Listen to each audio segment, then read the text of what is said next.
আমি দক্ষিণ কলকাতার সভাপতি অনুপম ভট্টাচার্য, যাদবপুর সাংগঠনিক জেলার সভাপতি অধ্যাপক মনোরঞ্জন জোদ্দার এবং আমাদের দক্ষিণ 24 পরগনার বিভাগ কনভেনার দীপঙ্কর জানা এবং কলকাতার বিভাগ কনভেনার শঙ্কর শিকদার, রুদ্রনীল ঘোষ এবং আমাদের শ্রীমতী সোমা ঘোষ, শ্রীমতী রেখা পাত্র এবং অসংখ্য আমাদের মাতৃশক্তি, আমাদের উত্তর কলকাতার সভাপতি ভাই তমগ্ন সহ অনেক নেতৃত্ব। আমরা প্রায় 1 ঘন্টা 45 মিনিট আমরা হেঁটেছি। 3:40-এ শুরু করেছিলাম, এখন 5:40 বাজে। আমরা বেছে নিয়েছিলাম, আমাদের দু ভাই আছেন, মথুরাপুরের নবেন্দু নস্কর এবং জয়নগরের উৎপল নস্কর, আমি তাদেরকেও ধন্যবাদ কৃতজ্ঞতা জানাই। আপনারা জানেন যে এই পথ দিয়ে হাজরা পর্যন্ত চোরেদের রানী, তিনি অনেক চোরের উপাধি পেয়েছেন 15 বছরে। শিল্প তাড়ুয়ার উপাধি পেয়েছেন, চাকরি চুরির উপাধি পেয়েছেন, কয়লা বালি পাথর গরু পাচারকারীর তিনি বিশেষ বিশেষ বিশেষণ পেয়েছেন। সম্প্রতি আইপ্যাক বলে একটি চিটিংবাজ সংস্থা, এই সংস্থা পশ্চিমবঙ্গে 2019 সালের পর থেকে, বিশেষ করে 21 সাল থেকে পশ্চিম বাংলায় সরকার চালাচ্ছে, তৃণমূল চালাচ্ছে, যত রকম 2 নম্বরই কাজের সঙ্গে যুক্ত। এরা 2021-এর ভোটের পরে পিসি ভাইপো স্বপ্ন দেখেছিলেন, আমরা বাংলাতে তো জিতে গেলাম, যদিও আমার কাছে মমতা ব্যানার্জি হেরেছিলেন। তিনি বললেন এবারে ত্রিপুরা যাব, আইপ্যাকও গেল আগে আগে, নোটার থেকে কম ভোট, বোল্ড আউট। গোয়াতে চলে গেলেন, যারা বাংলা বাঙালি বলে দাবি করেন, এই বাংলার রাজ্যসভার আসন গোয়ার প্রাক্তন মুখ্যমন্ত্রীকে দিয়ে দিলেন, তিনি বাঙালি নন। কিন্তু দেওয়ার পরে গোয়ার ভোটে লড়লেন। আসানসোলের লালা এবং বিনয় মিশ্রর কয়লা কেলেঙ্কারি, সেই হাওলার 20 কোটি টাকা গোয়া নির্বাচনে তৃণমূল কংগ্রেসের হয়ে খরচ করেছিল। ইডি তল্লাশিতে হোটেল থেকে কয়েক কোটি টাকা উদ্ধার হয়।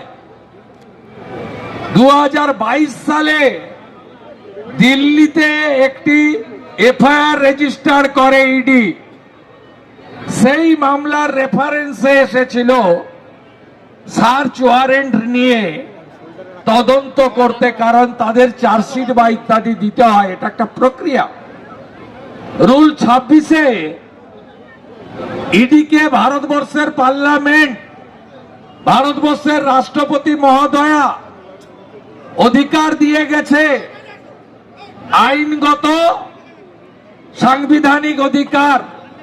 তারা তাদের যে হ্যান্ডবুক আছে সেই অনুযায়ী তদন্ত করবে, সার্চ করবে, জিজ্ঞাসাবাদ করবে, প্রয়োজনে হেফাজতে নেবে, প্রয়োজনে তাকে গ্রেপ্তার করবে, তার বিরুদ্ধে চার্জশিট দেবে, তার বিরুদ্ধে ট্রায়ালে তাকে দোষী সাব্যস্ত করবে। এবং পিএমএলএতে যেহেতু মানি লন্ডারিং, ইডি টাকা রিকভারি করবে, সেই টাকা সরকারের খাতে জমা দেবে। আজকে আমরা সবাই জানি মমতা ব্যানার্জির সঙ্গে তৃণমূলের প্রতিষ্ঠার সময় যারা ছিল তারা কেউ নেই, তারা সবাই লাল চুল, কানে দুল। যুবা তৃণমূলের অত্যাচারে তারা সবাই ঘরে ঢুকে গেছে। তাই মমতা ব্যানার্জির এখন দলের প্রাণ ভোমরা হলো আইপ্যাক আকে চালাতো প্রশান্ত কিশোর, তিনি মুখ্যমন্ত্রী হতে গিয়ে বিহারে জামানত জব্দ হয়ে গেছে, তার পার্টি উঠে গেছে, ওখানে জনগণই তুলে দিয়েছে, ফেরেববাজেদের পার্টি। এখন প্রতীক জৈন বলে আরেকটা ডাকাত ব্রোকার তার মালিক হয়েছে। আপনি দেখেছেন এই মুখ্যমন্ত্রী সেদিন কিভাবে কোমরে কাপড় গুজে ঝগড়া করার মতো এবং যে ভাষায় তিনি কথা বলছিলেন, যেভাবে তিনি গেলেন ওখানে, আমি ধন্যবাদ জানাবো ইডির লোকেদের আর সেন্ট্রাল ফোর্সকে।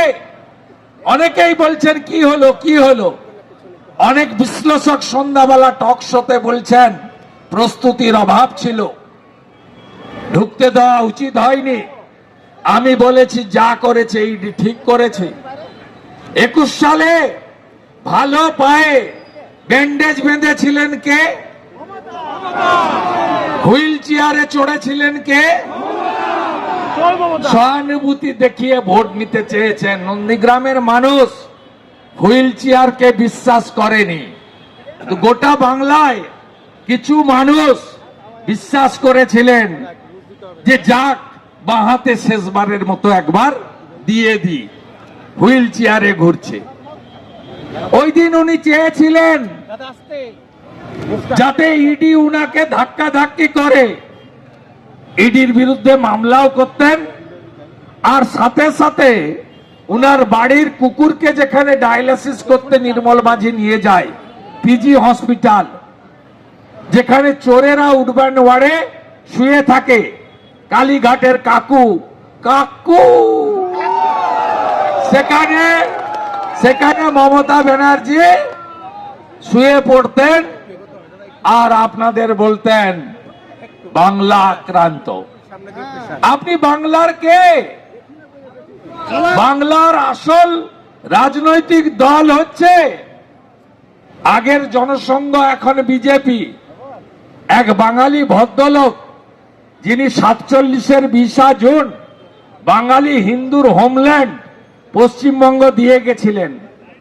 কংগ্রেসের নেতারা মোহাম্মদ আলী জিন্নার ব্রিটিশের ফাঁদে পা দিয়ে দেশ ভাগ করেছিল, আর ডক্টর শ্যামাপ্রসাদ মুখার্জি, স্বামী প্রণবানন্দ বলেছিলেন তোমরা দেশ ভাগ করলে আমরা পূর্ব পাকিস্তানকে ভাগ করে দিলাম।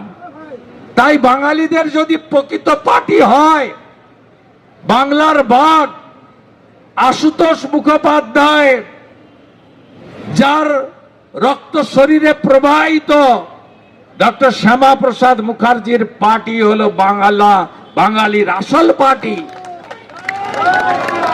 তাই আপনি সেদিন বলতে, মাকে আব্বা বলতে, মাকে আম্মা বলতে, বাবাকে আব্বা বলতে, ফুপু বলতে, বুবু বলতে, খালা বলতে, এ কোন শব্দ বাংলার ডিকশনারিতে নেই। আমরা বাঙালি, বাংলা সংস্কৃতি জানি।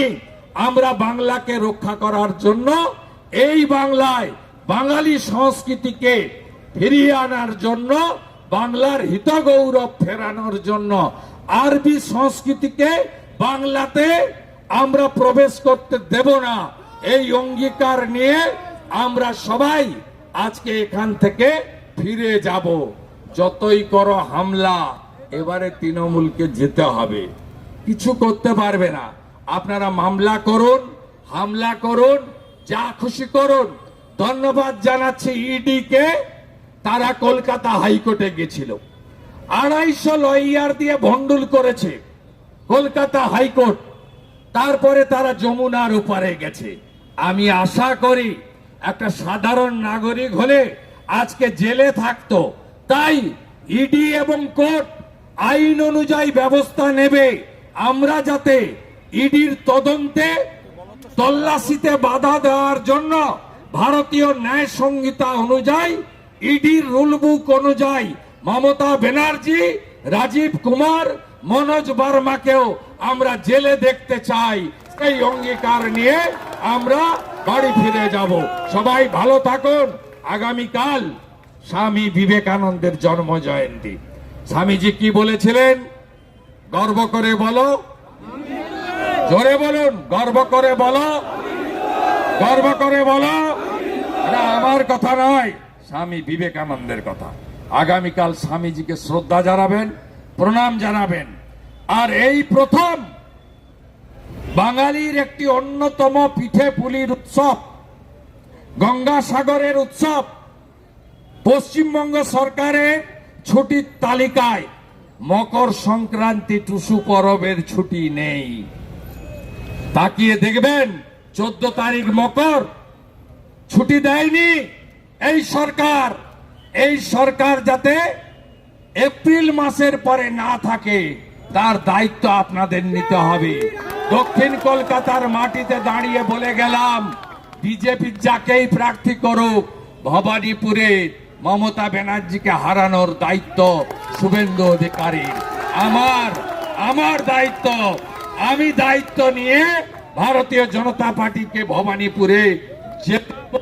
মমতা ব্যানার্জি নন্দীগ্রামে হেরেছিলেন, এবারে ভবানীপুরে হারবেন, হারবেন, হারবেন। চোরেদের এনার্জি, চোরেদের এনার্জি জেনে গেছে জনতা, জেনে গেছে জনতা, জেনে গেছে জনতা। ভারত মাতা কি জয়, জয় শ্রী রাম।